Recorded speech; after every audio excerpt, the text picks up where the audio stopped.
everyone, this is Mr. Everything, and in this video I want to do an update for 2024 on the Apple trade-in kit. Today I'm returning an iPhone. I know I've done an iPhone before, I've done an Apple Watch last year, and I think you can trade in iPads and MacBooks. So obviously it's going to be a much bigger box and probably just a different way of doing it. But I think the most popular one is the iPhone. I actually might consider trading in one of my MacBooks, but it's still pretty good, so I don't know. But more importantly, for this, it's a little bit different than the one, actually both of the ones I've gotten before. So with me, they sent this box separate. Sometimes it might come with the phone. For me, it didn't. The phone came from UPS. I think 2 days later, the box came from UPS. People have asked that, so I'm going to address some questions along the way just to make the video a little bit longer, but people have a lot of questions about this. So in the past, the box was similar to this, but there was almost like this saran wrap on the box, and it was a little bit confusing, I guess, to kind of get it in there. You had to bend it and stretch it a little bit. I mean, it wouldn't be the end of the world if you didn't put it in it, but it's for protection, I think. So this one doesn't have that. I mean, I don't know if it's better or worse. So I believe with this, you're just going to put the phone in here like this, close it up, seal it. But we have to prepare the phone first. And then this is your lame instructions, your seal. So the first thing you want to do, I mean, if you bought a new phone, which is, I'm pretty sure you can't just send this back. I think you have to buy a new phone to be able to trade in through Apple. So you should already have your new phone. I would imagine you would already have it activated. So you likely don't need to do anything more with this. I'm ready to erase it. But I noticed, at least with, I don't know if it's the phone or iOS 17, you can just go here and go to get started. And before, you used to have to sign out of iCloud. And then you type in your passcode. Looks like it's going to do this whole process for me. Usually what you do is you would just go into your iCloud, which it's telling me I'm going to erase it anyway. So I don't know, I kind of got hung up there. You type in your password for your Apple ID account, and then it kind of just sat there for a while. Didn't do anything, but then it just restarted the phone. So I assume now it's just erasing everything. So like I said, in the past, you had to sign out of iCloud, then you could erase your phone. But I guess the way it's configured now, you just tell it you want to erase it, and it just takes care of all that for you. What you can also do is go on any other Apple device you're signed into and view your other devices just to verify that it's signed out. But when this reboots and it's completely wiped, there should be nothing. I think this is much more streamlined and simple. It should be pretty, foolproof. So I would just say erase it. And again, if you don't go through the settings and you don't have that prompt, you can just sign out of iCloud first. And another thing I guess I'll mention, since this is the 13, I mean, the new one has an eSIM, so no longer using any SIM cards. Might want to, you don't have to take it out. It's not that they're going to reject the trade, but you got your little SIM card there. Popped it out. I'll just hang on to it. I mean, I don't need it. I don't know if I'll ever have another phone that'll have SIM. And now that I switched to eSIM, I don't know if that deactivates this one. Probably does. I don't really know how stuff like that works because I really don't do too much of it. But again, just pop that SIM card out. And while this is doing this, you can wipe the phone off. And then it also says you don't have to return anything. You don't have to return the original box. You don't have to return the charger or the cables or headphones or the case, anything. They just want the phone back, and they, you get your max trade value of no scratches, no cracks, no breaks. Looks like the phone's already been reset. I am going to return it with the case. Mostly just because the 15 doesn't fit any of 13's cases. And this one's like ugly, so I can't even resell it.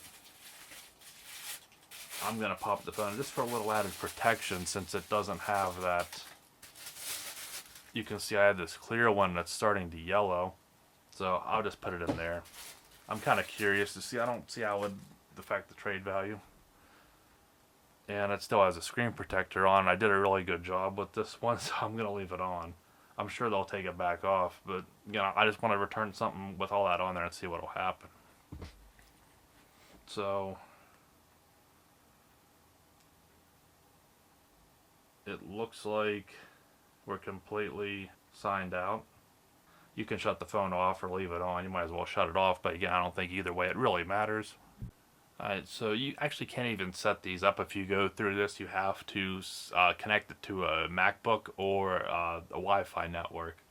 So that pretty much verifies, it's completely wiped. If you hold the power button, you can start it, but you just go to shutdown, and you should be fine like that.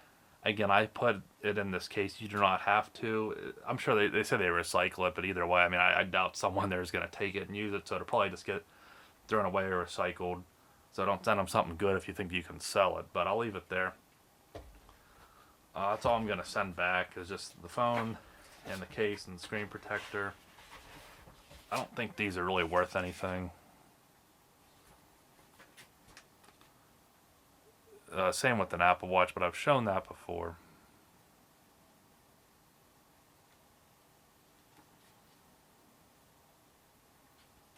They're basically not telling you anything.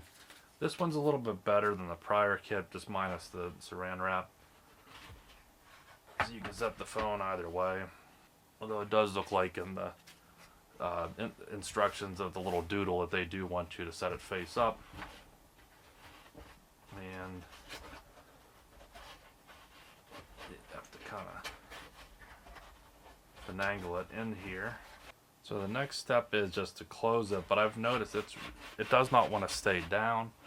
It might be just that slight added thickness due to the case that makes it really hard to close. I know they want it to be a lot of pressure from this cardboard to keep it from bouncing around, but as far as I can tell, I guess that's just the way it's going to have to close. And in the past, they would include a label, so you'd rip off the one they gave you on the package and reuse it, and apply the old label. Well, now the label's already affixed to it. They put their shipping label on top of it to get to you, and it has an obvious little tag here. It says peel here, and it usually when you peel a label, it leaves residue. This one's designed to where it peels off real clean.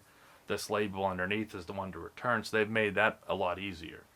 So I covered it up obviously just for this, and then you get this little,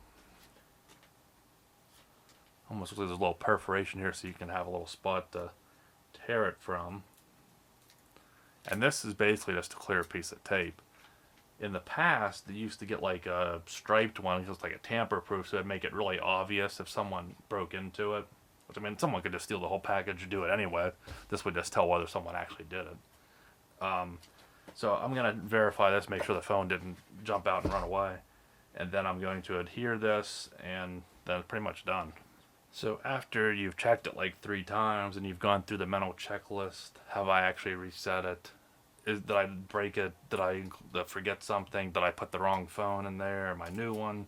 And you've convinced yourself that you actually know what you're doing. Then you can go ahead, and I'm going to try and put it a little bit over this old one, but I want it a little more in the middle, and then nice and tight. Again, it's basically just a piece of tape. But that's basically all there is to it. So you would have your label here, you'd be done. For me, I just got to take off this little paper that covers, but the label's ready to go. This one is a UPS ground. So for me, I can take it to my local Advance Auto, and they'll do it there. You can take it to a UPS drop-off. Last time it was through FedEx, and then you can there's FedEx boxes, which are a little more convenient, and these will easily fit in, though they're pretty big boxes. Like a glorified mailbox. And I think Dollar Generals are FedEx drop-off points. Prior to that was UPS, so I've had two UPS returns and 1 FedEx. So that'll be up to you. You'll have to see if you have a FedEx or UPS location, a drop-off point, wherever you can do it. That's how you'll send it back. And then you can track all this progress in your Apple ID on your trade-in kit tracking. So hopefully that was helpful. Not that many things different, just a different box, different way the labels on it, but it's basically the same concept. Clean the phone up, erase everything, remove it from your iCloud, put it in here, make sure it's secure. Don't have to include anything else. Seal it up, make sure the label's on it, and in this case, it's already on there for you, and then you're ready to go. So hopefully that was helpful. Enjoy your new phone, and hopefully you can get the max value back out of your phone when they get it. So thanks for watching, and you'll see me in the next one. Have a good one.